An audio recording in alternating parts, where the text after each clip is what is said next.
നമസ്കാരം.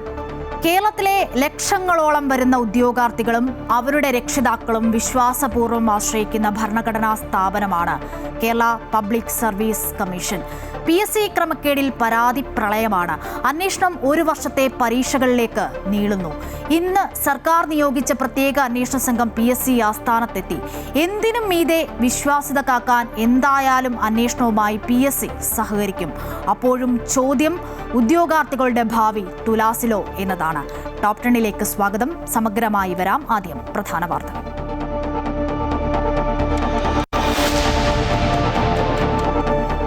നിയമന തട്ടിപ്പിൽ ക്രൈംബ്രാഞ്ച് സംഘം PSC ആസ്ഥാനത്ത്. ചെയർമാനുമായി കൂടിക്കാഴ്ച നടത്തി IG അജിത ബീഗം. അന്വേഷണവുമായി സഹകരിക്കുമെന്നും ആവശ്യപ്പെടുന്ന രേഖകൾ കൈമാറുമെന്നും PSC. കോവിഡ് പ്രതിരോധ പദ്ധതിയിൽ വ്യാപക ക്രമക്കേടെന്ന റിപ്പോർട്ട്.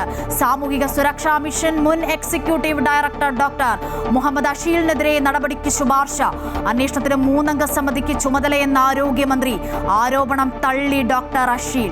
തിരുവിതാംകൂർ ദേവസ്വം നിയമനങ്ങളിൽ സർക്കാരിന് സ്വാതന്ത്ര്യമുണ്ടാകണമെന്ന് മന്ത്രി K മുരളീധരൻ.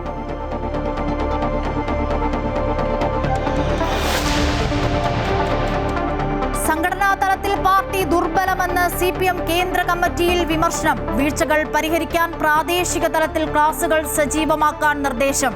കണ്ണൂർ, കോഴിക്കോട് ഉൾപ്പെടെ 6 ജില്ലാ സെക്രട്ടേറിയറ്റുകൾക്കെതിരെ തെറ്റുതിരുത്തൽ നടപടിക്ക് ശുപാർശ. സംസ്ഥാന സെക്രട്ടറി സ്വയം വിമർശനത്തിന് തയ്യാറാകണമെന്നും വിലയിരുത്തൽ. G സുധാകരനെതിരെ വീണ്ടും CPM പ്രവർത്തകർ. അമ്പലപ്പുഴ തോട്ടപ്പള്ളിയിൽ പ്രസംഗം തടസ്സപ്പെടുത്തി.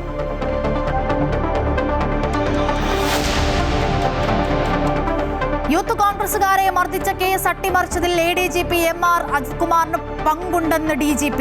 റിപ്പോർട്ട് ഉടൻ സർക്കാരിന് സമർപ്പിക്കും. മർദ്ദിച്ച സുരക്ഷാ ഉദ്യോഗസ്ഥരുമായി അജിത് കുമാർ നിരന്തരം സംസാരിച്ചെന്ന് കണ്ടെത്തൽ. വകുപ്പ് തല നടപടിക്ക് ശുപാർശ ചെയ്യുന്ന റിപ്പോർട്ടിൽ സർക്കാർ നിലപാട് നിർണായകം.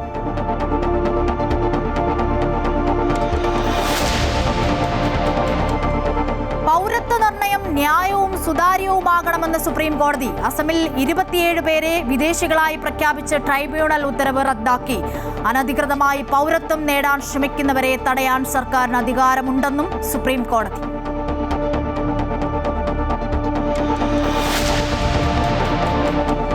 കാപ്പ കേസിൽ തടവിലുള്ള തിരുവനന്തപുരം കോർപ്പറേഷൻ കൗൺസിലർ R സുഗതന്റെ സത്യപ്രതിജ്ഞ വിയൂർ ജയിലിൽ. നാളെ രാവിലെ 11 മണിക്ക് ജയിൽ സൂപ്രണ്ടിന്റെ മുറിയിൽ സത്യപ്രതിജ്ഞ നടത്താൻ ഹൈക്കോടതി ഉത്തരവ്. സൗകര്യമൊരുക്കുമെന്ന് സംസ്ഥാന സർക്കാർ. ജയിലിലെ സത്യപ്രതിജ്ഞ സംസ്ഥാനത്ത് ഇത് ആദ്യം. കോടതി വിധി സ്വാഗതം ചെയ്യുന്നുവെന്നും 5 വർഷത്തിനിടയിൽ BJPയുടെ കൗൺസിലർമാർക്ക് അയോഗ്യത ഉണ്ടാകില്ലെന്നും മേയർ VV രാജേഷ്.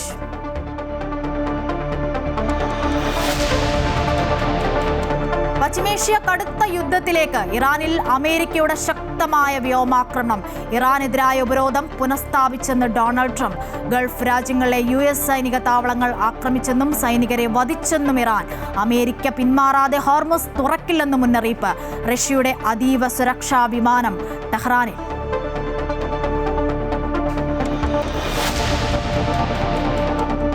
ഉപരാഷ്ട്രപതിയുടെയും സുരേഷ് ഗോപിയുടെയും പ്രസ്താവനകൾ രാഷ്ട്രീയ ഗൂഢലക്ഷ്യങ്ങൾ മുന്നിൽ കണ്ടെന്ന് NSS. മറുപടി അർഹിക്കുന്നില്ലെന്ന് G സുകുമാരൻ നായർ. NSSനെതിരല്ല BJP എന്നും ആഭ്യന്തര കാര്യങ്ങളിൽ ഇടപെടില്ലെന്നും സംസ്ഥാന അധ്യക്ഷൻ രാജീവ് ചന്ദ്രശേഖർ. NSS ആസ്ഥാനത്ത് ആര് ചെല്ലണമെന്ന് ഭാരവാഹികൾ തീരുമാനിക്കട്ടെ എന്ന് അമൃത ന്യൂസിനോട് BJP സംസ്ഥാന ഉപാധ്യക്ഷൻ ഡോക്ടർ KS രാധാകൃഷ്ണൻ. ചങ്ങനാശ്ശേരി മന്നത്തുള്ള അവിടെ ആര് കയറണ്ടെന്നുള്ള കാര്യം അതിൻ്റെ ഭാരവാഹികൾ തീരുമാനിക്കട്ടെ. അതിനകത്ത് എൻ്റെ അഭിപ്രായത്തിന് പ്രസക്തിയില്ല. ഇപ്പോൾ അവിടെ എന്തെങ്കിലും അശുദ്ധി ഉണ്ടോ? എനിക്ക് തോന്നുന്നില്ല. അവർ തമ്മിൽ അവിടെ 2 വിഭാഗങ്ങൾ തമ്മിലുള്ള അഭിപ്രായ വ്യത്യാസങ്ങളുണ്ട്. ആ അഭിപ്രായ വ്യത്യാസത്തിൻ്റെ പേരിൽ അശുദ്ധി ഉണ്ടെന്ന് ആരും പറഞ്ഞിട്ടില്ല.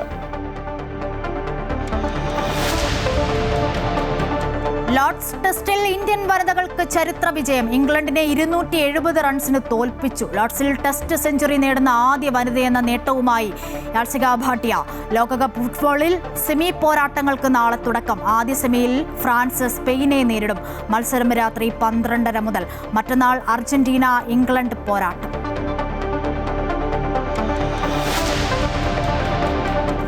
കൊച്ചിയിൽ കൂട്ടപ്പിരിച്ചുവിടൽ നടത്തിയ ടാൾഡ്രോപ്പ് കമ്പനിക്കെതിരെ കേന്ദ്ര അന്വേഷണ ഏജൻസികൾക്ക് പരാതി നൽകാൻ ജീവനക്കാരും നിക്ഷേപകരും. രാഷ്ട്രീയ നേതാക്കൾക്കും തട്ടിപ്പിൽ പങ്കെന്ന് നിക്ഷേപകർ. സംസ്ഥാനത്തെ തൊഴിൽ മേഖലയിലെ പ്രശ്നങ്ങൾ കേന്ദ്ര തൊഴിൽ മന്ത്രിയുടെ ശ്രദ്ധയിൽപ്പെടുത്തിയെന്ന് മന്ത്രി ബിന്ദു കൃഷ്ണ.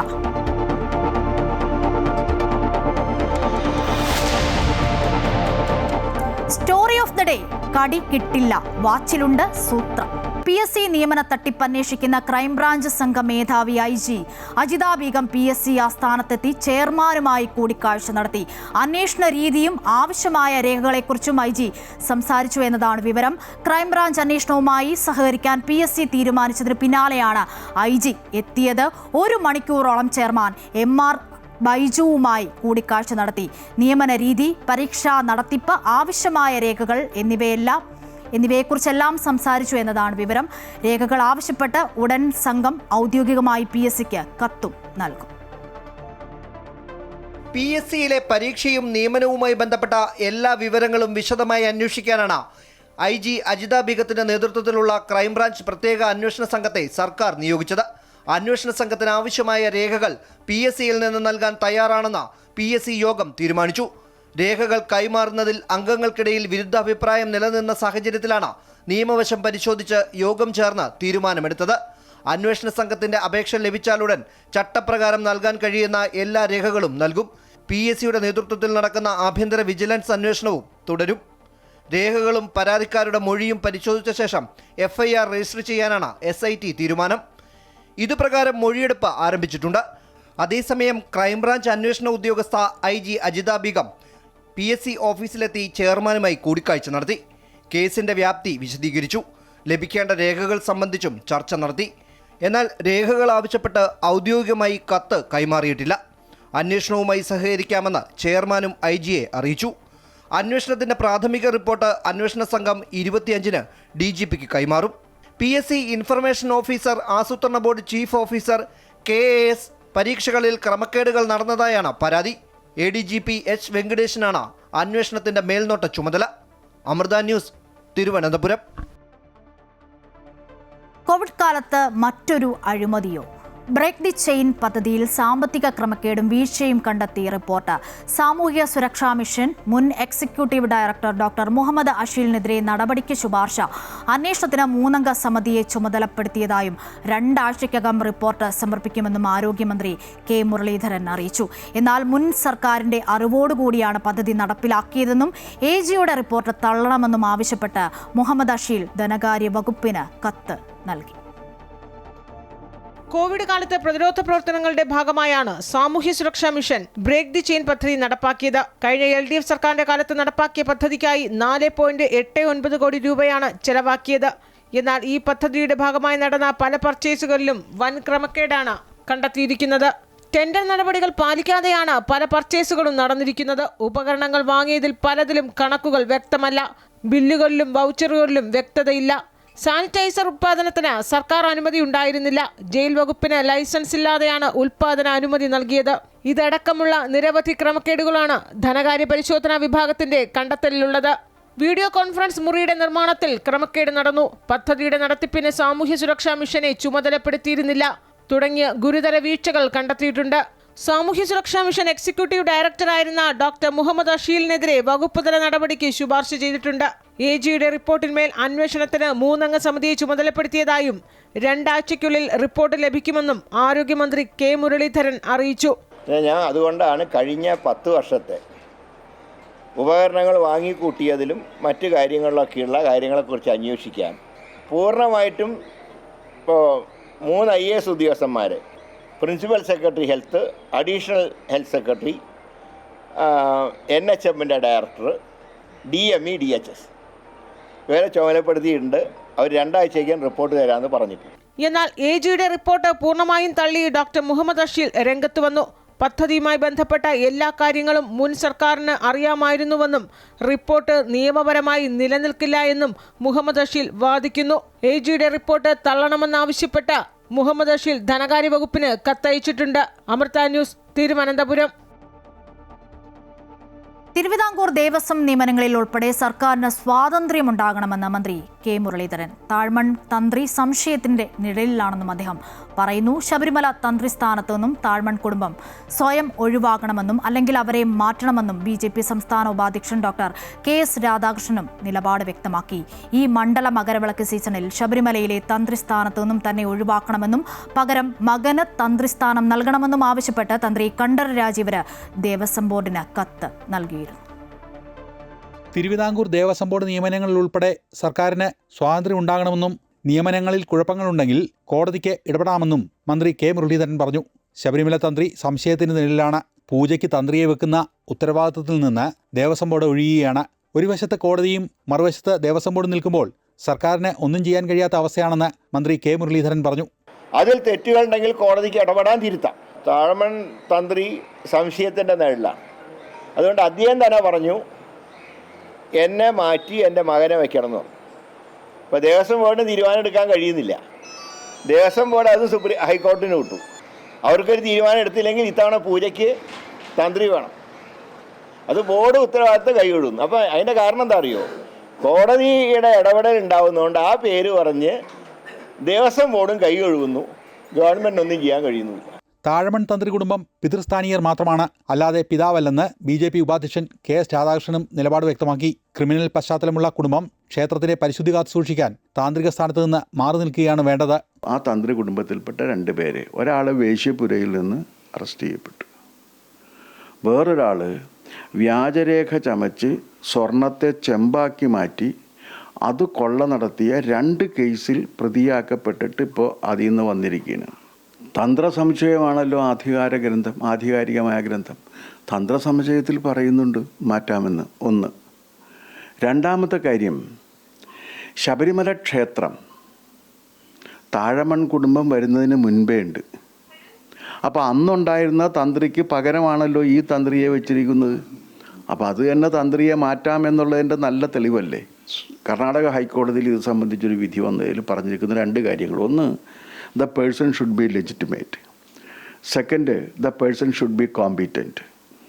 ഇദ്ദേഹത്തിൻ്റെ മകൻ ലെജിറ്റിമേറ്റും കോമ്പീറ്റൻറ്റും ആണെന്ന് നമ്മളെങ്ങനെ അറിയും? തന്ത്രിസ്ഥാനത്ത് നിന്ന് തന്നെ ഒഴിവാക്കി ആ സ്ഥാനം മകൻ ബ്രഹ്മദത്തിന് നൽകണമെന്ന് ആവശ്യപ്പെട്ട് തന്ത്രി കണ്ഠരര് രാജീവര് ദേവസ്വം ബോർഡിന് കത്ത് നൽകിയിരുന്നു. അനാരോഗ്യം മൂലം തന്ത്രിസ്ഥാനത്ത് നിന്ന് ചടങ്ങുകൾ ചെയ്യാൻ ബുദ്ധിമുട്ടുണ്ടെന്നാണ് കത്തിൽ പറയുന്നത്. ഇക്കാര്യം ഹൈക്കോടതിയുടെ ശ്രദ്ധയിൽപ്പെടുത്തിയ ശേഷം തീരുമാനമെടുക്കുമെന്നാണ് തിരുവിതാംകൂർ ദേവസ്വം ബോർഡിൻ്റെ നിലപാട്. അമൃത ന്യൂസ്, കൊച്ചി.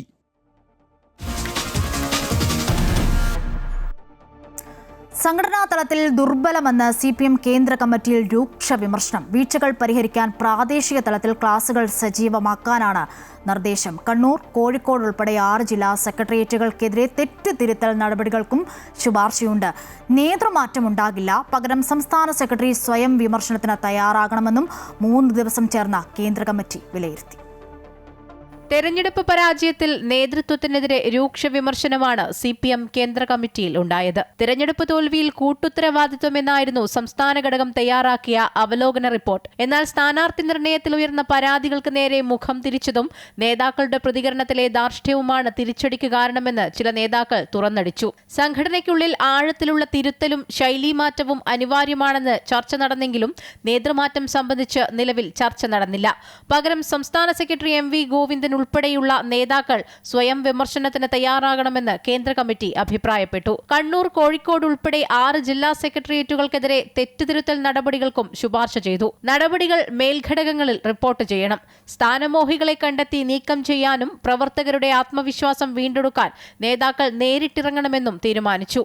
നിലവിൽ നേതാക്കളുടെ പരസ്യ പ്രതികരണങ്ങളിൽ ജനറൽ സെക്രട്ടറി MA ബേബി പരോക്ഷമായ അതൃപ്തി രേഖപ്പെടുത്തിയിരുന്നു. അമൃത ന്യൂസ്, ന്യൂഡൽഹി. G. സുധാകരനെതിരെ വീണ്ടും CPM. അമ്പലപ്പുഴ തോട്ടപ്പള്ളിയിൽ സുധാകരന്റെ പ്രസംഗം തടസ്സപ്പെടുത്തി CPM പ്രവർത്തകർ. പാടശേഖര സമിതിയുടെ പരിപാടി ഉദ്ഘാടനം ചെയ്യുന്നതിനിടെ സുധാകരൻ CPM വിമർശനം ഉന്നയിച്ചപ്പോഴാണ് സദസ്സിലുണ്ടായിരുന്ന ചില CPM പ്രവർത്തകർ എതിർപ്പ് അറിയിച്ചത്. MLA ഓഫീസിലേക്ക് CPM സംഘടിപ്പിച്ച മാർച്ചിനെതിരെ സുധാകരൻ പൊതുവേദിയിൽ പ്രസംഗിച്ചിരുന്നു. ഇതിന് പിന്നാലെയാണ് പാടശേഖര സമിതിയുടെ പരിപാടിയിലെ പ്രതിഷേധം. കഴിഞ്ഞ കുറച്ച് ദിവസങ്ങളായി ജി സുധാകരനും CPM പ്രവർത്തകരും തമ്മിലുള്ള കൊമ്പുകോർക്കൽ തുടരുകയാണ്. MLA എന്ന നിലയിൽ സുധാകരൻ പങ്കെടുക്കുന്ന പരിപാടികളിൽ CPM-നെ അധിക്ഷേപിക്കുന്നത് തുടർന്നാൽ ശക്തമായി പ്രതികരിക്കുമെന്ന് നേതൃത്വം മുന്നറിയിപ്പ് നൽകിയിരുന്നു. എന്നാൽ CPM നൽകിയ മുന്നറിയിപ്പ് ജി സുധാകരൻ ഗൗനിച്ചിട്ടില്ല. വീണ്ടും ശക്തമായി രാഷ്ട്രീയ വിമർശനം തുടർന്നതോടെയാണ് പ്രസംഗം തടസ്സപ്പെടുത്തുന്ന സ്ഥിതിയിലേക്ക് എത്തിയത്. CPM നേതാക്കൾ വയോജന പാഠശാലയിൽ പോയി വിദ്യാഭ്യാസം നേടണമെന്നും ജനങ്ങളോട് പെരുമാറുന്നത് എങ്ങനെയെന്ന് പഠിക്കണമെന്നും സുധാകരൻ കഴിഞ്ഞ ദിവസം വിമർശിച്ചിരുന്നു. അതേസമയം ക്ഷമിക്കുന്നതിന് പരിധിയുണ്ടെന്നും ജനങ്ങൾ കൈകാര്യം ചെയ്യുമെന്നുമാണ് ജി സുധാകരന് CPM ജില്ലാ സെക്രട്ടറി R നാസർ കഴിഞ്ഞ ദിവസം നൽകിയ മുന്നറിയിപ്പ്. സുധാകരനോടുള്ള അവധാനതയോടെയുള്ള പ്രതികരണം ദൗർബല്യമായി കാണരുതെന്നും CPM നേതാക്കൾ മുന്നറിയിപ്പിൽ വ്യക്തമാക്കിയിരുന്നു. എന്നാൽ CPM നൽകിയ താക്കീത് സുധാകരനെ കൂടുതൽ പ്രകോപിപ്പിച്ചിരിക്കുകയാണ്. 6 പതിറ്റാണ്ടിന് മുകളിൽ CPM-ൽ പ്രവർത്തിച്ച ശേഷം പാർട്ടി വിട്ട മുതിർന്ന നേതാവിനെതിരെ പുതിയ നേതൃത്വം പോരിനിറങ്ങുമ്പോൾ ആലപ്പുഴയിലെ ഈ രാഷ്ട്രീയ പോരാട്ടം കൂടുതൽ സങ്കീർണമാവുകയാണ്. ജി സുധാകരൻ CPM പോര് ആളിക്കത്തുമ്പോൾ ഇനി കേന്ദ്ര സംസ്ഥാന നേതൃത്വം സ്വീകരിക്കുന്ന നിലപാട് എന്താകുമെന്നാണ് കണ്ടറിയേണ്ടത്. അമൃത ന്യൂസ്, ആലപ്പുഴ. അധികാര കസേര ഉറപ്പിക്കുന്നതിനായി കൊലയാളികളുമായി കൈകോർത്ത് ജി സുധാകരനെ പോലെയുള്ളവർ ഡിവൈഎഫ്ഐയുടെ പൊതിച്ചോറിനെതിരെ രംഗത്ത് വരുന്നത് വലതുപക്ഷത്തിന്റെ അവസരവാദ രാഷ്ട്രീയത്തിന്റെ പടുകുഴിയിൽ വീണതുകൊണ്ടാണെന്ന് ഡിവൈഎഫ്ഐ സംസ്ഥാന സെക്രട്ടറി VK സനോജ് MLA. ഇത്തരം ആളുകൾ എന്തെങ്കിലും പുലമ്പിയാൽ ഡിവൈഎഫ്ഐ ഈ കാരുണ്യ പദ്ധതികൾ ഉപേക്ഷിക്കുമെന്ന് ആരും ധരിക്കേണ്ടതില്ല എന്നും VK സനോജ് പറഞ്ഞു. ഡിവൈഎഫ്ഐ കോഴിക്കോട് ജില്ലാ സമ്മേളനത്തിന്റെ ഭാഗമായുള്ള പ്രതിനിധി സമ്മേളനം മുക്കത്ത് ഉദ്ഘാടനം ചെയ്ത് സംസാരിക്കുകയായിരുന്നു VK സനോജ്. കൊലയാളികളുമായി കൈകോർത്ത് പിടിച്ച ഒരാൾ വന്നിട്ട് ഡിവൈഎഫ്ഐയുടെ പൊതിച്ചോർ അനാവശ്യമാണ് എന്നൊക്കെയുള്ള വാദങ്ങൾ മുന്നോട്ട് വെക്കുന്നത്.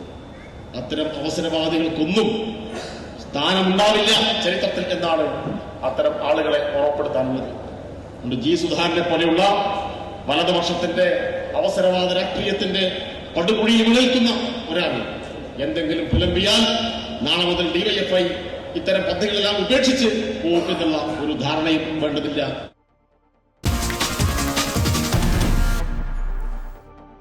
ADGP MR അജിത് കുമാറിനെതിരായ അന്വേഷണ റിപ്പോർട്ട് സംസ്ഥാന പോലീസ് മേധാവി ആഭ്യന്തര വകുപ്പിന് കൈമാറും. നവകേരള യാത്രയ്ക്കിടെ യൂത്ത് കോൺഗ്രസ് പ്രവർത്തകരെ മർദ്ദിച്ച കേസ് MR അജിത് കുമാർ അട്ടിമറിച്ചുവെന്നാണ് റിപ്പോർട്ടിൽ.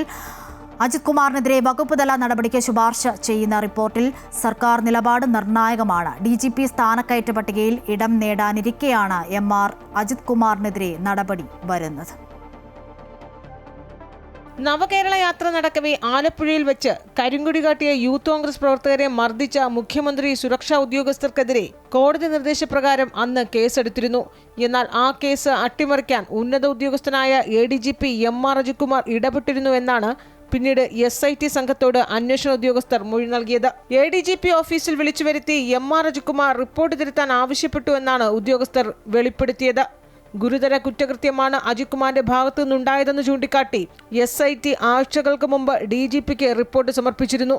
എന്നാൽ സർക്കാർ നടപടി വൈകുന്നതിൽ പാർട്ടിക്കുള്ളിൽ നിന്ന് തന്നെ വിമർശനം ഉയർന്നിരുന്നു.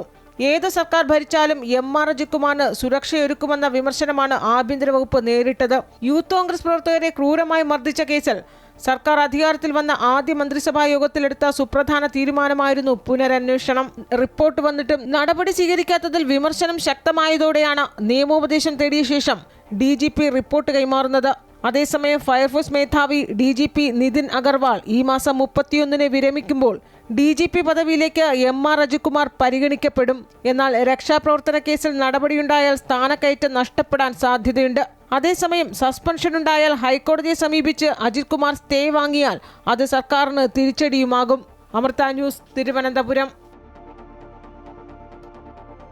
മറ്റൊരു ഏറ്റവും പുതിയ വാർത്തയിലേക്കാണ്. കിഫ്ബിയുടെ പ്രവർത്തനം പഠിക്കാൻ സമിതിയെ സർക്കാർ നിയോഗിച്ചിരിക്കുന്നു. റിട്ടയർഡ് IAS ഉദ്യോഗസ്ഥ സുധാ പിള്ള അധ്യക്ഷയായി 5 അംഗ സമിതിയെയാണ് നിയോഗിച്ചത്. വിവരങ്ങൾ നൽകാൻ രജിത്തുണ്ട് തിരുവനന്തപുരത്തു നിന്നും. രജിത്ത്, നമുക്കറിയാം ഈ കിഫ്ബിയെ ചുറ്റിപ്പറ്റി വ്യാപക പരാതികളായിരുന്നു. പ്രത്യേകിച്ചും ഈ നിയമനം സംബന്ധിച്ചൊക്കെ വിവാദങ്ങൾ നേരത്തെ തന്നെ ഉയർന്നിരുന്നു എന്നുള്ളതാണ്. ഇപ്പോൾ പ്രവർത്തനം പഠിക്കാൻ പ്രത്യേക സമിതി, വിവരങ്ങൾ. UDF സർക്കാർ അധികാരത്തിൽ വന്നപ്പോൾ തന്നെ മുഖ്യമന്ത്രി VD സതീശൻ ഇക്കാര്യത്തിൽ ഒരു വ്യക്തത വരുത്തിയിരുന്നതാണ്. അത് നിയമസഭയിൽ തന്നെ കിഫ്ബി സംബന്ധിച്ച് വിശദമായ ഒരു പഠനത്തിന് സമിതിയെ നിയമിക്കും. അഴിച്ചുപണി, കിഫ്ബിയിൽ ഒരു സമഗ്രമായ അഴിച്ചുപണി ഉണ്ടാകുമെന്ന് സർക്കാർ അധികാരത്തിൽ എത്തിയപ്പോൾ തന്നെ ഇക്കാര്യത്തിൽ ഒരു വ്യക്തത വരുത്തിയിരുന്നു. അതിൽ തുടർന്നാണ് ഇപ്പോൾ വിരമിച്ച IAS ഉദ്യോഗസ്ഥ സുധാ പിള്ളയുടെ നേതൃത്വത്തിലുള്ള ഒരു 5 അംഗ സമിതിയെ ഇത് സംബന്ധിച്ച നിർദ്ദേശങ്ങൾ സമർപ്പിക്കുന്നതിനായി നിയോഗിച്ചിരിക്കുന്നത്. 3 മാസത്തിനുള്ളിൽ ഈ സമിതി റിപ്പോർട്ട് സമർപ്പിക്കണം. ഇപ്പോൾ ഇന്നു മുതൽ 3 മാസത്തിനുള്ളിലാണ് ഇത് സംബന്ധിച്ച റിപ്പോർട്ട് സമിതി സമർപ്പിക്കേണ്ടത്. കിഫ്ബിയുടെ ഘടന മാറ്റുന്ന രീതിയിലുള്ള പ്രവർത്തനങ്ങൾ, അത് എന്തൊക്കെ പ്രവർത്തനങ്ങളാണ് നടത്തേണ്ടത്, ഈ സമഗ്ര അഴിച്ചുപണിയിൽ എന്തൊക്കെയാണ് നടത്തേണ്ടത്, ഒപ്പം തന്നെ സാമ്പത്തിക സാങ്കേതിക ഘടനയിൽ അത് ഏത് തരത്തിലുള്ള മാറ്റങ്ങളായിരിക്കണം ഉണ്ടാകേണ്ടത് എന്നത് സംബന്ധിച്ചുള്ള നിർദ്ദേശങ്ങൾ സമർപ്പിക്കാനാണ് ഇപ്പോൾ ആവശ്യപ്പെട്ടിട്ടുള്ളത്. സംസ്ഥാനത്തിന്റെ സാമ്പത്തിക വികസനത്തിന് ഉതകുന്ന രീതിയിൽ കുറ്റമറ്റ പദ്ധതികൾ നിലനിർത്തിക്കൊണ്ട് ഈ പദ്ധതിയെ നിലനിർത്താനുള്ള നിർദ്ദേശങ്ങൾ സമർപ്പിക്കാനാണ് ഇപ്പോൾ വിദഗ്ധ സമിതിയോട് ആവശ്യപ്പെട്ടിട്ടുള്ളത്. വിവിധ വകുപ്പുകളുടെ സഹായവും ഈ സമിതിക്ക് ലഭിക്കും. അതിനുള്ള പ്രത്യേക ഉദ്യോഗസ്ഥരെ അടക്കം ഇതിനോടകം തന്നെ ഈ ഉത്തരവിൽ നിർദ്ദേശിച്ചിട്ടുണ്ട്. വിവിധ വകുപ്പുകൾ എന്ന് പറയുമ്പോൾ ധനവകുപ്പുകളുടെയും അതുപോലെ തന്നെ CDSന്റെയും പോലെയുള്ള സഹായങ്ങൾ അവർക്ക് ഇതിൽ വിദഗ്ധരുടെ അഭിപ്രായങ്ങൾ തേടുന്നതിനും അവരുടെ അഭിപ്രായങ്ങൾ കൂടി തേടിക്കൊണ്ട് ഈ പ്രവർത്തനത്തെ, കിഫ്ബിയുടെ പ്രവർത്തനത്തെ കൃത്യമായി ഒരു രൂപരേഖ തയ്യാറാക്കുന്നതിനുമാണ് സർക്കാർ നിർദ്ദേശം നൽകിയിരിക്കുന്നത്. എന്ത് തന്നെയായാലും ഇക്കാര്യത്തിൽ നേരത്തെ തന്നെ സർക്കാർ ഒരു തീരുമാനമെടുത്തിരുന്നു. UDF സർക്കാർ അധികാരത്തിൽ എത്തിയപ്പോൾ തന്നെ കിഫ്ബിയിൽ ഒരു സമഗ്ര അഴിച്ചുപണിക്ക് തീരുമാനമെടുത്തിരുന്നതാണ്. അത് സംബന്ധിച്ചുള്ള ഒരു ഉത്തരവാണ് ഇപ്പോൾ പുറത്തിറങ്ങിയിരിക്കുന്നത്. ഇതിൽ നേരത്തെ സൂചിപ്പിച്ചതുപോലെ തന്നെ വിരമിച്ച IAS ഉദ്യോഗസ്ഥ സുധാ പിള്ളയുടെ നേതൃത്വത്തിലുള്ള ഒരു 5-അംഗ സമിതിയെ നിയമിച്ചുകൊണ്ടാണ് സർക്കാർ ഇപ്പോൾ ഉത്തരവിറക്കിയിട്ടുള്ളത്. ശരി രജിത്ത്, കിഫ്ബിയുടെ പ്രവർത്തനം പഠിക്കാൻ സമിതിയെ സർക്കാർ നിയോഗിച്ചിരിക്കുന്നു. റിട്ടയർഡ് IAS ഉദ്യോഗസ്ഥ സുധാ പിള്ള അധ്യക്ഷയായ 5-അംഗ സമിതിയെയാണ് നിയോഗിച്ചത്. 3 മാസത്തിനകം റിപ്പോർട്ട് നൽകണം. വിവരങ്ങളാണ് തിരുവനന്തപുരത്ത് നിന്നും രജിത്ത് നൽകിയത്. പൗരത്വ നിർണയം ന്യായവും സുതാര്യവുമാകണമെന്ന് സുപ്രീം കോടതി. അസമിൽ 27 പേരെ വിദേശികളായി പ്രഖ്യാപിച്ച ട്രൈബ്യൂണൽ ഉത്തരവ് റദ്ദാക്കിക്കൊണ്ടായിരുന്നു കോടതിയുടെ നിരീക്ഷണം. അനധികൃതമായി പൗരത്വം നേടാൻ ശ്രമിക്കുന്നവരെ തടയാൻ സർക്കാരിന് അധികാരമുണ്ടെന്നും സുപ്രീം കോടതി വ്യക്തമാക്കി. പൗരത്വം നിർണ്ണയിക്കുന്നത് തികച്ചും ന്യായവും സുതാര്യവുമായ നടപടിയിലൂടെയാകണമെന്ന് സുപ്രീം കോടതി വ്യക്തമാക്കി. അസമിൽ പൗരത്വമില്ലെന്ന് കണ്ടെത്തിയതിനാൽ വിദേശികളായി പ്രഖ്യാപിച്ചവർ സമർപ്പിച്ച ഹർജി പരിഗണിക്കവെയാണ് കോടതിയുടെ നിർദ്ദേശം. 27 പേരെ വിദേശികളായി പ്രഖ്യാപിച്ച അസം ഫോറിനേഴ്സ് ട്രൈബ്യൂണലിന്റെ ഉത്തരവും അത് ശരിവെച്ച ഗുവാഹത്തി ഹൈക്കോടതി വിധിയും സുപ്രീം കോടതി റദ്ദാക്കി. കേസുകൾ വീണ്ടും പരിഗണിക്കാൻ ഫോറിനേഴ്സ് ട്രൈബ്യൂണലുകളിലേക്ക് കോടതി തിരിച്ചയച്ചു. ട്രൈബ്യൂണൽ വീണ്ടും കേസ് കേൾക്കുന്നതുവരെ ഇവർക്കെതിരെ നടപടി സ്വീകരിക്കരുതെന്നും കോടതി വ്യക്തമാക്കി. പൗരത്വം ഭരണഘടനാപരമായി വലിയ പ്രാധാന്യമുള്ള കാര്യമാണെന്നും ജസ്റ്റിസ് വിക്രംനാഥ്, ജസ്റ്റിസ് സന്ദീപ് മേത്ത എന്നിവരടങ്ങിയ ബെഞ്ച് ചൂണ്ടിക്കാട്ടി. എന്നാൽ അനധികൃതമായി പൗരത്വം നേടാൻ ശ്രമിക്കുന്നവരെ തടയാൻ സർക്കാരിന് അധികാരമുണ്ടെന്നും സുപ്രീം കോടതി വ്യക്തമാക്കി. അമൃത ന്യൂസ്, ന്യൂഡൽഹി.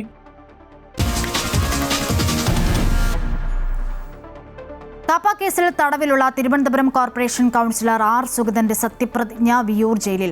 നാളെ രാവിലെ 11 മണിക്ക് ജയിൽ സൂപ്രണ്ടിന്റെ മുറിയിൽ സത്യപ്രതിജ്ഞ നടത്താൻ ഹൈക്കോടതിയുടെ ഉത്തരവ്. ജയിലിൽ സത്യപ്രതിജ്ഞയ്ക്ക് സൗകര്യമൊരുക്കുമെന്ന് സംസ്ഥാന സർക്കാർ അറിയിച്ചിട്ടുണ്ട്. സംസ്ഥാനത്ത് ആദ്യമായാണ് ഒരാൾ ജയിലിൽ സത്യപ്രതിജ്ഞ ചെയ്യുന്നത്. കോടതി ഉത്തരവിന് പിന്നാലെ 19 കൗൺസിലർമാർ വീണ്ടും സത്യപ്രതിജ്ഞ ചെയ്തിരുന്നു. കാപ്പ ചുമത്തപ്പെട്ട് ജയിലിലായതിനാൽ അന്ന് സുഗതന് സത്യപ്രതിജ്ഞ ചെയ്യാൻ സാധിച്ചിരുന്നില്ല. ചടങ്ങിൽ മിനിമം ഉദ്യോഗസ്ഥരെ മാത്രമേ പ്രവേശിപ്പിക്കാവൂ എന്ന് നിർദ്ദേശിച്ച കോടതി അക്രഡിറ്റഡ് മാധ്യമപ്രവർത്തകർക്ക് ചടങ്ങ് റിപ്പോർട്ട് ചെയ്യാൻ അനുമതി നൽകിയിട്ടുണ്ട്. ജനാധിപത്യപരമായി തിരഞ്ഞെടുക്കപ്പെട്ട ഒരു കൗൺസിലർക്ക് വീണ്ടും സത്യപ്രതിജ്ഞ ചെയ്യേണ്ടി വന്ന അസാധാരണ സാഹചര്യം മുൻനിർത്തിയാണ് R. സുഗതന് വിയൂർ സെൻട്രൽ ജയിലിൽ സത്യപ്രതിജ്ഞ ചെയ്യുവാനുള്ള അവസരം നൽകി ഹൈക്കോടതി ഉത്തരവിട്ടത്. സുഗതൻ ഉൾപ്പെടെ 20ഓളം BJP കൗൺസിലർമാർക്ക് ചട്ടപ്രകാരം വീണ്ടും സത്യപ്രതിജ്ഞ ചെയ്യണമെന്ന ഉത്തരവിട്ട അതേ ഹൈക്കോടതി സിംഗിൾ ബെഞ്ച് തന്നെയാണ് ജയിലിൽ സത്യപ്രതിജ്ഞ ചെയ്യണമെന്ന ആശയം സർക്കാരിന് മുന്നിലേക്ക് വെച്ചത്. സർക്കാർ ഇക്കാര്യം അംഗീകരിച്ചതോടെയാണ് ജയിലിൽ സത്യപ്രതിജ്ഞ ചെയ്യുവാൻ ഹൈക്കോടതി അനുമതി നൽകിയത്. കൊലപാതക ശ്രമം ഉൾപ്പെടെ 19ഓളം കേസിൽ പ്രതിയായതിനെ തുടർന്നാണ് സുഗതനെതിരെ കാപ്പ ചുമത്തിയത്. കാപ്പ കേസിൽ ജയിലിൽ കഴിയുന്ന വ്യക്തിക്ക് ഇടക്കാല ജാമ്യം നൽകിയാൽ മറ്റ് പല കേസുകളിലും ഇത് ഒരു കീഴ്വഴക്കമാകാൻ സാധ്യതയുണ്ട്. അതുകൊണ്ട് തന്നെയാണ് അസാധാരണ സാഹചര്യം എന്ന് വിലയിരുത്തി ജയിലിൽ വെച്ച് തന്നെ സത്യപ്രതിജ്ഞ ചെയ്യുവാൻ അവസരം നൽകണമെന്ന് ഹൈക്കോടതി വിധി ഉണ്ടായത്. ചൊവ്വാഴ്ച 11 മണിക്ക് ജയിലിൽ വെച്ച് സത്യപ്രതിജ്ഞ ചെയ്യണമെന്നാണ് നിർദ്ദേശം. ഈ മാസം 14-നകം സത്യപ്രതിജ്ഞ ചെയ്തില്ലെങ്കിൽ മുൻ ഹൈക്കോടതി ഉത്തരവനുസരിച്ച് സുഗതന് കൗൺസിലർ സ്ഥാനം നഷ്ടമാകും. Amrita news, Kochi. Thiruvananthapuram corporation councillor സുഗതന്റെ സത്യപ്രതിജ്ഞ കോടതി വിധി സ്വാഗതം ചെയ്യുന്നതായി മേയർ VV രാജേഷ്. ഇത്തരം സാഹചര്യം രാഷ്ട്രീയത്തിൽ ഉണ്ടാകാറുണ്ട്. കൃത്യസമയത്ത് തന്നെ സത്യപ്രതിജ്ഞ നടക്കും. 5 വർഷത്തിനിടയിൽ BJPയുടെ കൗൺസിലർമാർക്കും അയോഗ്യത ഉണ്ടാകില്ല എന്നും മേയർ പറഞ്ഞു.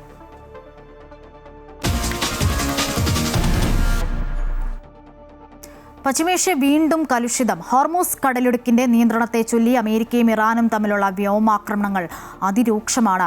ഹോർമൂസ് കടലിടുക്കിന്റെ നിയന്ത്രണം ഏറ്റെടുക്കുമെന്ന് അമേരിക്കയും, എന്നാൽ നിയന്ത്രണം യുഎസിന് വിട്ടുകൊടുക്കില്ല എന്ന് ഇറാനും വ്യക്തമാക്കിയിട്ടുണ്ട്. ഗൾഫ് മേഖലയിലെ യുഎസ് സൈനിക കേന്ദ്രങ്ങൾക്ക് നേരെ ഇറാൻ ശക്തമായ മിസൈൽ, ഡ്രോൺ ആക്രമണങ്ങൾ നടത്തി. ഇറാന്റെ പ്രതിരോധ സംവിധാനങ്ങൾ തകർത്ത് അമേരിക്കയും തിരിച്ചടിച്ചു. ഹോർമൂസ് കടലിടുക്ക് ഇറാൻ പൂർണ്ണമായും അടച്ചതോടെ ആഗോള വിപണിയിൽ എണ്ണവില കുതിച്ച് ഉയരുന്നു.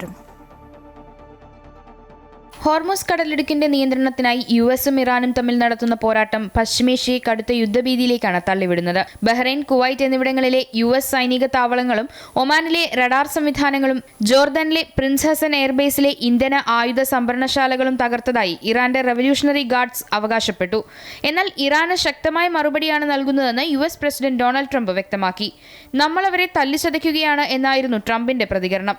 ഹോർമൂസ് കടലിടുക്കിന്റെ നിയന്ത്രണം അമേരിക്ക ഏറ്റെടുക്കുമെന്നും ലോകത്തിന്റെ കാവൽ മാലാഖയായി യുഎസ് മാറുമെന്നും ട്രംപ് കൂട്ടിച്ചേർത്തു.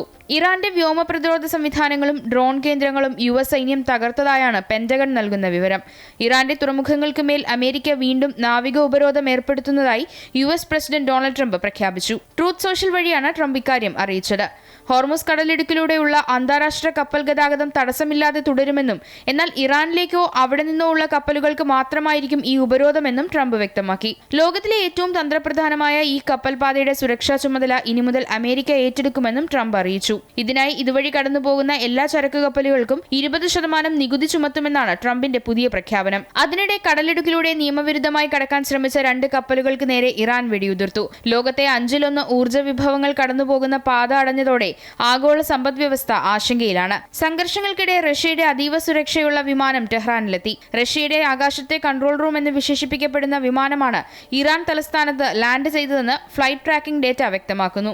റഷ്യയുടെ ഡൂംസ്ഡേ വിമാനങ്ങൾക്ക് സമാനമായ അതീവ സുരക്ഷാ സംവിധാനങ്ങൾ ഉള്ളതാണിത്. അമേരിക്കയ്ക്ക് ശക്തമായ തിരിച്ചടി നൽകുമെന്ന് ഇറാൻ പ്രഖ്യാപിച്ച പശ്ചാത്തലത്തിലാണ് റഷ്യൻ വിമാനത്തിന്റെ ഈ അപ്രതീക്ഷിത വരവ്. മേഖലയിൽ സംഘർഷം പുകയുമ്പോഴും യുദ്ധക്കെടുതി അനുഭവിക്കുന്ന ഗാസയിലെ ജനങ്ങൾക്ക് സഹായവുമായി യൂറോപ്യൻ യൂണിയൻ രംഗത്തെത്തിയിട്ടുണ്ട്.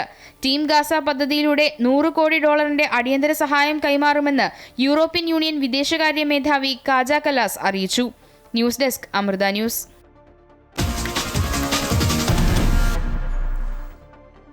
ഉപരാഷ്ട്രപതിയുടെയും സുരേഷ് ഗോപിയുടെയും ആരോപണത്തിന് മറുപടിയുമായി NSS general secretary G Sukumaran Nair. പ്രസ്താവനകൾ രാഷ്ട്രീയ ഗൂഢലക്ഷ്യങ്ങൾ മുന്നിൽ കണ്ടെന്ന് NSS പറയുന്നു.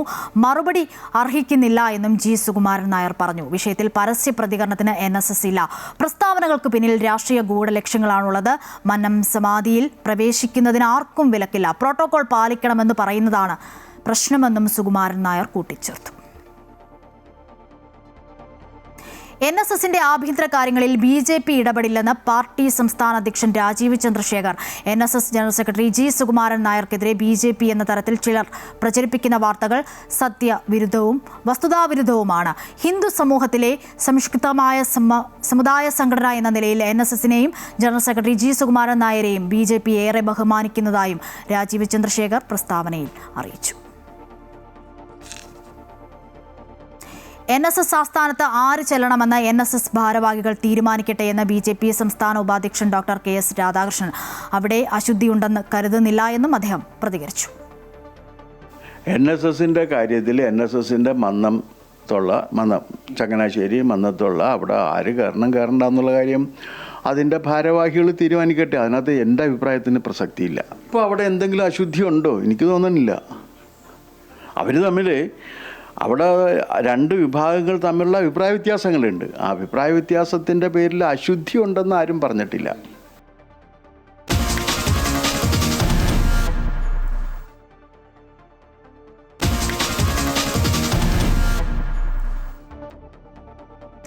കായിക വാർത്തകൾ നോക്കിയാൽ ലോർഡ്സിൽ നടന്ന ആദ്യ വനിതാ ടെസ്റ്റിൽ ഇന്ത്യക്ക് ചരിത്ര ജയം. ഇംഗ്ലണ്ടിനെതിരായ ആദ്യ വനിതാ ടെസ്റ്റ് മത്സരത്തിലാണ് ഇന്ത്യയുടെ തകർപ്പൻ നേട്ടം. 270 റൺസിനാണ് ഇംഗ്ലീഷ് പടയെ തോൽപ്പിച്ചത്. ബാറ്റിംഗിലും ബൗളിംഗിലും ഒരുപോലെ തിളങ്ങിയാണ് ഇന്ത്യ ചരിത്ര നേട്ടം കൈവരിച്ചത്. ഇന്ത്യൻ വനിതകളുടെ നേട്ടത്തിൽ ഒരു പൊൻതൂവൽ കൂടി. ക്രിക്കറ്റിന്റെ മക്ക എന്നറിയപ്പെടുന്ന ലണ്ടനിലെ ലോർഡ്സ് മൈതാനത്തെ ആദ്യ വനിതാ ടെസ്റ്റ് മത്സരത്തിൽ ബൗളിംഗിലും ബാറ്റിംഗിലും ഇന്ത്യയുടെ തേരോട്ടമായിരുന്നു.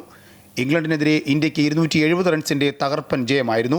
രണ്ടാം ഇന്നിംഗ്സിൽ 457 റൺസ് എന്ന കൂറ്റൻ ലക്ഷ്യം പിന്തുടർന്ന ഇംഗ്ലണ്ടിനെ നാലാം ദിനത്തിലെ ആദ്യ സെഷനിൽ തന്നെ 62.5 ഓവറിൽ 186 റൺസിന് ഇന്ത്യ ചുരുട്ടിക്കെട്ടി.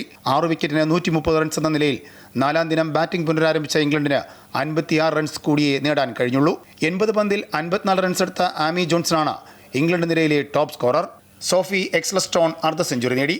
ആദ്യ ഇന്നിംഗ്സിൽ ഇന്ത്യ 285 റൺസിന് പുറത്തായിരുന്നു.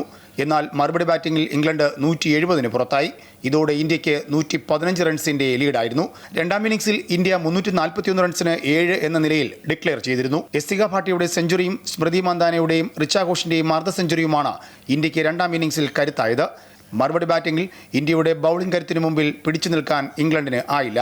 186 റൺസിൽ ഇംഗ്ലീഷുകാരെ ഇന്ത്യ ചുരുട്ടിക്കെട്ടി. 7 വിക്കറ്റ് നേടിയ ക്രാന്തി ഗൌഡും 6 വിക്കറ്റ് നേടിയ സ്നേഹ് റാണയും ഇന്ത്യൻ വിജയത്തിൽ നിർണായകമായി. ഇതിനിടയിൽ ഇംഗ്ലണ്ട് വനിതാ ക്രിക്കറ്റിന്റെ ഇതിഹാസ താരം ഹീദർ നൈറ്റ് അന്താരാഷ്ട്ര ക്രിക്കറ്റിൽ നിന്നും വിരമിച്ചു. ലോർഡ്സിൽ ഇന്ത്യക്കെതിരായ ഏക ടെസ്റ്റിന് ശേഷമാണ് 16 വർഷം നീണ്ട തന്റെ കരിയറിന് താരം വിരാമമിട്ടത്. മത്സരശേഷം ഇന്ത്യൻ വനിതാ ടീം ഹീദർ നൈറ്റിന് ഗാർഡ് ഓഫ് ഓണർ നൽകി ആദരിച്ചതും ശ്രദ്ധേയമായി. Sports desk Amrita news. Methar Eagles FC പന്തോളം സമർപ്പിക്കുന്നത് മേത്തർ ഈഗിൾസ് FC കേരള.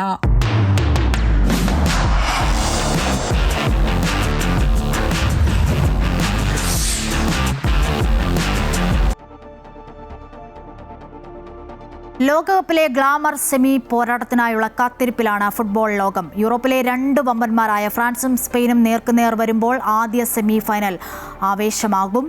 രാത്രി 12:30 മത്സരം. ലോകകപ്പിൽ കിരീട സാധ്യത കൽപ്പിക്കപ്പെടുന്ന ടീമുകൾ തമ്മിലുള്ള പോരാട്ടമാണ് ആദ്യ സെമി. എന്നാൽ നിലവിലെ ഫോം വിലയിരുത്തുമ്പോൾ മുൻതൂക്കം ഫ്രാൻസിന് തന്നെയാണ്. അതേസമയം മുൻ കണക്കുകൾ നോക്കിയാൽ സ്പെയിനിനെ തള്ളിക്കളയാൻ കഴിയില്ല. യൂറോപ്പിലെ വമ്പന്മാരായ സ്പെയിനും ഫ്രാൻസും നേർക്കുനേർ എപ്പോഴൊക്കെ വന്നിട്ടുണ്ടോ അപ്പോഴെല്ലാം കണ്ടത് ആവേശ പോരാട്ടങ്ങൾ തന്നെയായിരുന്നു. ഡാളസിലെ ആദ്യ സെമിയിൽ സൂപ്പർ താരം എംബാപ്പയുടെയും ഉസ്മാൻ ഡെംബെലയുടെയും മിന്നുന്ന ഫോമാണ് ഫ്രാൻസിന് കരുത്താവുന്നത്. എംബാപ്പെ 8 ഗോളും 3 അസിസ്റ്റും നേടി നിലവിൽ ഗോൾഡൻ ബൂട്ട് പോരാട്ടത്തിൽ തലപ്പത്താണ്. ഉസ്മാൻ ഡെംബെലെ 5 ഗോളും 2 അസിസ്റ്റുമാണ് നേടിയത്. ഈ രണ്ടുപേരുടെയും ഫോമിലാണ് ഫ്രാൻസിന്റെ കുതിപ്പ്. എന്നാൽ സ്പെയിനിന്റെ മൈക്കൽ ഒയാർ സബാലയും മൈക്കൽ മെറീനോയുമാണ് സ്പാനിഷ് നിരയിലെ ഗോൾ വേട്ടക്കാർ. ഫ്രാൻസിന്റെ ഫൈനൽ ബർത്തിനായി കോച്ച് ദിദിയർ ദഷാമും ശിഷ്യരും തന്ത്രങ്ങൾ പ്ലാൻ ചെയ്തു കഴിഞ്ഞു. ആ തന്ത്രങ്ങൾ പൊളിച്ചെടുക്കാൻ സ്പെയിൻ കോച്ച് ലൂയിസ് ഡെ ലാഫെൻഡയുടെയും നേതൃത്വത്തിൽ മാസ്റ്റർ പ്ലാൻ സ്പാനിഷ് കോട്ടയിൽ തയ്യാറായി കഴിഞ്ഞു. നേട്ടങ്ങളിൽ ചരിത്ര പുസ്തകം നോക്കിയാൽ ക്ഷീണം ഫ്രാൻസിനാണ്. 38 തവണ ഫ്രാൻസും സ്പെയിനും ഏറ്റുമുട്ടിയിട്ടുണ്ട്. അതിൽ 18 ജയങ്ങളുടെ മേൽക്കൈ സ്പെയിനിന് തന്നെയാണ്. 13 ജയങ്ങൾ ഫ്രാൻസ് നേടിയപ്പോൾ 7 കളികൾ സമനിലയിൽ പിരിഞ്ഞു. ഇത്തവണ ക്വാർട്ടറിൽ ബെൽജിയത്തിനെതിരെ 2-1 സ്പാനിഷ് ടീം ജയിച്ചു വന്നത്. എതിരില്ലാത്ത 2 ഗോളുകൾക്കായിരുന്നു മൊറോക്കയെ തകർത്ത് ഫ്രാൻസ് സെമിയിലേക്കുള്ള ടിക്കറ്റ് ഉറപ്പിച്ചത്. 2018 കിരീടം നേടിയ ഫ്രാൻസ് 2022 റണ്ണേഴ്സപ്പ് ആയിരുന്നു. ലോകകപ്പിൽ ഇരുവരും മത്സരിച്ചത് ഇതുവരെ ഒരു തവണ മാത്രമാണ്. 2006 അന്ന് ഫ്രാൻസ് 3-1 സ്പെയിനിനെ തോൽപ്പിച്ചത്. ഇത്തവണ ഇതുവരെ 3 നോക്കൌട്ട് മത്സരത്തിലും ഗോൾ വഴങ്ങാതെയാണ് ഫ്രാൻസിന്റെ മുന്നേറ്റം. അതേസമയം മുന്നേറ്റത്തിനൊപ്പം ശക്തമായ പ്രതിരോധവുമാണ് സ്പെയിനിന്റെ ശക്തി. എന്തായാലും തുല്യശക്തികളെന്ന് വിശേഷിപ്പിക്കുന്ന 2 യൂറോപ്യൻ ചേരികൾ സെമിയിൽ കൊമ്പുകോർക്കുമ്പോൾ ആരാധകർക്ക് ടെൻഷൻ തന്നെയാണ്. Sports desk Amrita news. Football ചരിത്രത്തിലെ ഏറ്റവും തീവ്രമായ വൈരങ്ങളിലൊന്നാണ് അർജന്റീനയും ഇംഗ്ലണ്ടും തമ്മിലുള്ള മത്സരം. വിവാദമായ ദൈവത്തിന്റെ കൈ എന്ന് പേരുകേട്ട ഗോളും പിന്നീട് നൂറ്റാണ്ടിന്റെ ഗോൾ എന്ന് വിശേഷിക്കപ്പെട്ട മാന്ത്രിക ഗോളും പിറന്നത് മുൻപ് ഇംഗ്ലണ്ടും അർജന്റീനയും തമ്മിൽ ഏറ്റുമുട്ടിയപ്പോഴായിരുന്നു. ഇത്തവണ സെമിയിൽ ഇരു ടീമുകളും നേർക്കുനേർ എത്തുമ്പോൾ ആരാധകർ ആശങ്കയിലും ആവേശത്തിലുമാണ്.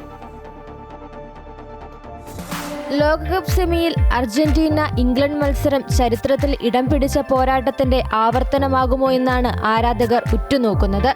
ഫോക്ലൻഡ് യുദ്ധത്തിന്റെ രാഷ്ട്രീയ പശ്ചാത്തലത്തിൽ നടന്ന 1986 മെക്സിക്കോ ലോകകപ്പ് ക്വാർട്ടർ ഫൈനലാണ് ഈ ചരിത്ര പോരാട്ടങ്ങൾക്ക് തുടക്കം കുറിച്ചത്. അന്നത്തെ ക്വാർട്ടർ ഫൈനൽ ഫുട്ബോൾ ലോകം ഒരിക്കലും മറക്കാത്ത മത്സരമാണ്. കാൽപന്തിന്റെ ഇതിഹാസം ഡീഗോ മറഡോണയുടെ വിവാദമായ ദൈവത്തിന്റെ കൈ എന്ന് പേരുകേട്ട ഗോളും പിന്നീട് നൂറ്റാണ്ടിന്റെ ഗോൾ എന്ന് വിശേഷിപ്പിക്കപ്പെട്ട മാന്ത്രിക ഗോളും പിറന്നത് ഈ മത്സരത്തിലായിരുന്നു. മത്സരത്തിന്റെ 51-ാം മിനിറ്റിൽ ഡീഗോ മറഡോണ ഉയർന്നു ചാടി തന്റെ കൈകൊണ്ട് പന്ത് ഇംഗ്ലീഷ് വലയ്ക്കുള്ളിലേക്ക് തള്ളിയിട്ടു എന്നതായിരുന്നു വിവാദമായിരുന്നത്. റഫറിയുടെ ശ്രദ്ധയിൽപ്പെടാതിരുന്ന ഈ ഗോൾ അർജന്റീനയ്ക്ക് അനുകൂലമായി അനുവദിക്കപ്പെട്ടു. അങ്ങനെ ദൈവത്തിന്റെ കൈ എന്ന് ആ വിവാദ ഗോൾ അറിയപ്പെട്ടു. എന്നാൽ ആദ്യ ഗോളിന്റെ വിവാദങ്ങൾ അടങ്ങും മുൻപ് 55-ാം മിനിറ്റിൽ മറഡോണ ഫുട്ബോൾ ലോകത്തെ വിസ്മയിപ്പിച്ച ആ മാന്ത്രിക ഗോൾ നേടി. പകുതിയിൽ നിന്ന് പന്ത് ലഭിച്ച മറഡോണ ഇംഗ്ലണ്ടിന്റെ 5 പ്രതിരോധ നിരക്കാരെയും ഗോൾ കീപ്പർ പീറ്റർ ഷിൽട്ടനെയും മറികടന്ന് പന്ത് ഇംഗ്ലണ്ടിന്റെ വലയിലാക്കി. 1-2 ഗോളുകൾക്ക് അർജന്റീന ഈ മത്സരം വിജയിക്കുകയും പിന്നീട് ആ വർഷത്തെ ലോകകപ്പ് കിരീടം ചൂടുകയും ചെയ്തു.